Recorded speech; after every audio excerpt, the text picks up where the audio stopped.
Praise the Lord, जय मसीह की। कैसे हैं आप? मैं आशा करता हूं कि प्रभु के प्रेम में आप आनंदित होंगे, मगन और कुशल होंगे। मेरा नाम पास्टर शिमोन पतरस है और आज की सुंदर सुबह में प्रभु की पवित्र और धन्य उपस्थिति में मैं आप सबका स्वागत करता हूं। आइए इस समय हम अपना ध्यान परमेश्वर के वचन की ओर लेके जाएं। मेरे साथ परमेश्वर के वचन भजन संहिता 51 अध्याय वचन 8 निकालिए। यहाँ इस प्रकार से लिखा है, मुझे हर्ष और आनंद की बातें सुना, जिससे जो हड्डियाँ तूने तोड़ डाली है वे मगन हो जाएं। Praise the Lord, hallelujah. प्रभु के लोगों, परमेश्वर का दास राजा दाऊद इस भजन का लिखने वाला है। और दाऊद के विषय में आप जानते हैं, दाऊद एक ऐसा जवान है, एक ऐसा व्यक्ति है, एक ऐसा परमेश्वर का राजा है जो अभिषिक्त है। जब ये बचपन की अवस्था में, बाल्य अवस्था में था, जब ये भेड़ बकरियों को चराया करता था, जंगल में जाकर परमेश्वर की आराधना करता, हर समय स्तुति आराधना प्रार्थना में लगा रहता। और एक समय आया जब इज़राइल का दूसरा राजा चुना जाना था, तब परमेश्वर ने इस व्यक्ति को, इस छोटे से बालक को, जो उस टाइम पर छोटा बालक था, आज अभिषिक्त राजा है, उस बालक का अभिषेक किया। परमेश्वर के लोगों, परमेश्वर का दास महान नबी शमूएल सिंह में अभिषेक का तेल लेकर उसके घर पहुंचता है और उसका अभिषेक करता। और लिखा है कि यहोवा का आत्मा बलपूर्वक इस पर उतरता था। जब ये गाना गाता, जब ये आराधना करता, तो राजा शाऊल के अंदर से दुष्ट आत्मा निकल जाती थी। केवल इसके बजाने भर से दुष्ट आत्माएं नाचते, चिल्लाते, किकियाते व भाग जाते थे। Praise the Lord, hallelujah. कैसा अद्भुत अभिषेक था! इतना अभिषेक कि जब अभिषेक उतरा तो उसने महाबली गोलियात को मात्र एक पत्थर उसने चलाया और महाबली गोलियात गिर गया। Praise the Lord, hallelujah. Israel का शत्रु खत्म हो गया। अभिषेक में कितनी सामर्थ्य है! पर आज यही अभिषिक्त व्यक्ति रो रहा है, प्रभु मुझे हर्ष की बात बता, प्रभु मुझ पर दया कर, मेरी हड्डियां टूट गई है। प्रभु के लोगों, जब आप भजन संहिता 51 को पढ़ेंगे, उसके हेडिंग में लिखा है इसका उत्तर क्या है। वास्तव में ये भजन संहिता का ये अध्याय तब लिखा गया जब दाऊद बैतशेबा के पास गया, जब अपनी छत में टहल रहा था। एक दिन वहाँ जहाँ नहीं जाना चाहिए वहाँ गया और उसने वहाँ वो देख लिया जो उसे कभी नहीं देखना चाहिए था। परमेश्वर के लोगों, ये पाप में गिर गया, यहाँ तक कि उसने बैतशेबा के हस्बैंड को, उसके पति को मरवा डाला। हत्या भी हो गया, व्यभिचार भी हो गया और उससे जो संतान पैदा हुआ वो भी मर गया। यानी मृत्यु, मृत्यु और केवल मृत्यु। और अब परमेश्वर का प्रकोप भड़कना था। कई बार हम जब अभिषेक में चलते हैं, जब हम परमेश्वर की उपस्थिति में चलते हैं, वचन की सेवकाई में होते हैं, जब हम पर परमेश्वर का तेज होता है, तो हम ये सोच बैठते हैं, कई बार शैतान हमें सिखाता है, डोंट कीजिए, कुछ नहीं होगा, चलता है, इतना पाप चलेगा। यही ओवर कॉन्फिडेंस दाऊद के भीतर था। उसने सोचा कि प्रभु को मैं मना लूंगा, प्रभु तो दयालु है। पर नहीं, जैसे उसने पाप किया, परमेश्वर का प्रकोप उस पर आया, परमेश्वर का दंड उस पर आया। परमेश्वर के लोगों, यही बाइबल के परमेश्वर की खूबसूरती है, यही बाइबल के परमेश्वर का गुण है कि वो धर्मी को ग्रहण करता है।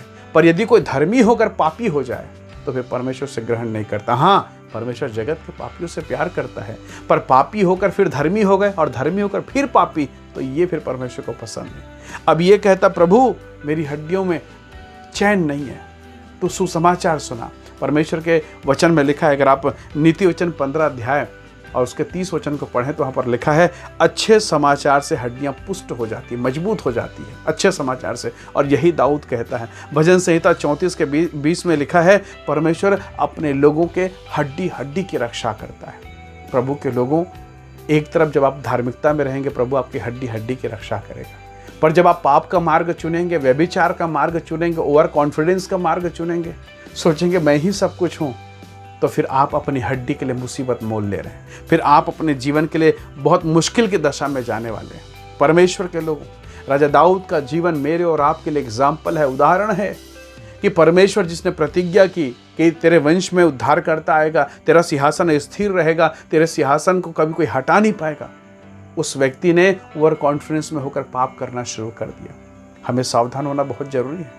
हमें आज की सुबह मनन करना है कि प्रभु, जो अभिषेक आपने मुझे दिया है, जिस काम के लिए तूने मुझे तैयार किया, जिस काम के लिए तूने मुझे सृजा है, मुझे बुलाया है, कहीं मैं भूल ना जाऊं।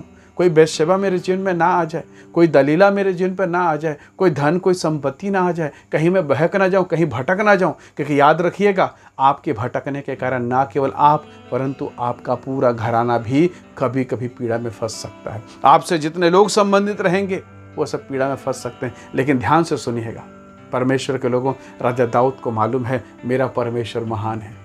वो उसी परमेश्वर से कहता है, हे परमेश्वर मुझे हर्ष और आनंद की बात सुना, ताकि वो हड्डी जो तूने तोड़ी प्रभु, जिसका कारण केवल मैं हूँ, मेरे गुनाह के कारण हुआ प्रभु, वो फिर से जुड़ जाए, फिर से आनंद हो जाए। परमेश्वर के लोगों, दाऊद परमेश्वर के अनुशासन को समझता है कि प्रभु कितना कठोर है पर उतना ही दयालु है। Praise the Lord, hallelujah. मेरे भाई मेरी बहन, संभव है आपने अपने जीवन में बहुत सारी गलतियों को किया हो, अभी भी मेरे और आपके लिए परमेश्वर का दरवाज़ा खुला है, परमेश्वर का मार्ग खुला है कि हम उससे कहें कि हे पिता मुझे क्षमा कर, मुझे माफ़ कर और मुझे अपना बेटा बना के फिर से ग्रहण कर ले। आपके हो सकता है आपका बिजनेस में गड़बड़ी हो, आपका पारिवारिक माहौल बिगड़ा हो, आपका फाइनेंशियल स्थिति, आर्थिक समस्याएं हो जो बहुत बुरी तरीके से फंसी हुई हो।